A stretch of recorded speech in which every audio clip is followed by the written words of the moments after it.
Could the security of America's most secure building be in peril? Let's ask Tennessee Republican Congressman and member of the House Oversight Committee, Tim Burchett. Congressman, thank you so much for being here. You seemed a little discouraged after that meeting with the Secret Service when you spoke to the press. What was your takeaway from their investigation? John, thank you for having me on. I was ticked off. You know, I'm sitting here in the parking lot of my buddy's store, Cellular Sales. My buddy Dane says, and went to college with him. And you go in this store and you know, there's video cameras everywhere. They know who comes and goes, ingress, egress. They know everything about you. Yet the most secure building in the world, you're seeing the diagram there. And you've been through that entrance, I'm sure. I've been through it many times. You can't go through there. They have your social security number. They have facial identification. They have everything else. They have other secret apparatus in there. Yet they find cocaine in the one area where there is no cameras. They can't find the key for that locker.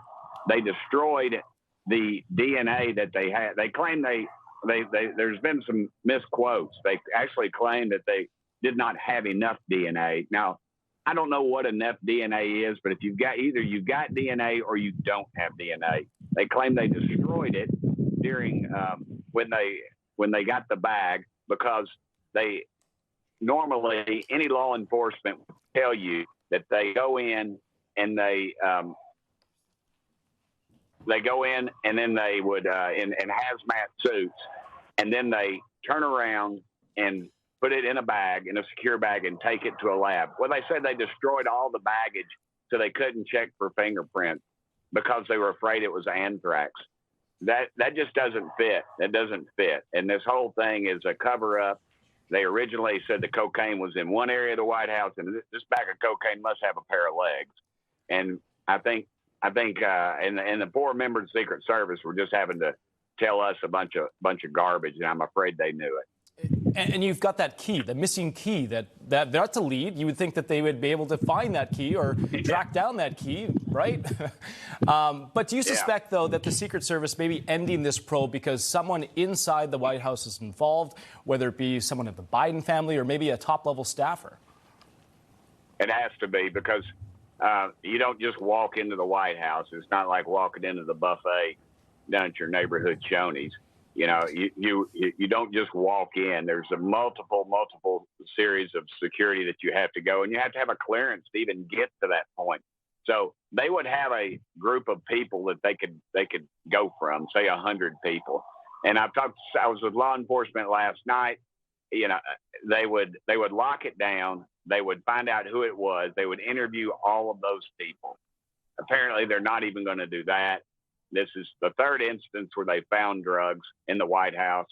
And honestly, it's just it's a disgrace.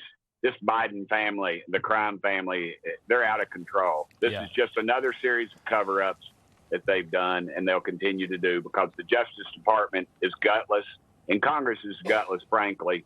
I'm disappointed in my own party that we're not defunding them because of their lack of action. Let's shift gears here. House Oversight Chairman James Comer joined Rob Schmitt to discuss the upcoming testimony of two IRS whistleblowers who claim that the IRS and the DOJ mishandled the investigation into Hunter Biden. Here's what he had to say. Listen here. America's going to get to see who witness X is, and I think that both witnesses are going to have a wealth of information that they're going to be able to share with the House Oversight Committee. We have bank records, we have bank violations, we have very specific tax questions to ask these whistleblowers. What are you expecting to hear from these witnesses, and what questions do you have? We're going to see the trail of the money and where it goes, and how that it, you know, we know that they set up over 20, probably 21 LLCs and different bank accounts that this family has got. And we're going to see that the IRS coerced these agents, and we're going to find out, and we're going to start naming some names, and we're going to put it in the court of public opinion, because the Justice Department, again, is gutless, won't do anything about it. And Congress is frankly gutless for not doing anything to the Justice Department. It's a two-tier system. There's the rest of us and the Biden crime family. You know, Hunter got slapped on the wrist. In Knox County, I've seen people get harder sentences for traffic violations. I mean, he's just walking on a felony, literally. And what about the millions of dollars that have flowed into the Biden family no tax records. They're not paying taxes on it. How does that work? Yeah. It just doesn't work. And we're going to see the level of corruption at the IRS, I predict. Yeah, absolutely. We'll leave it there. Tennessee Congressman Tim Burchett, thank you so much for taking time, and good luck next week.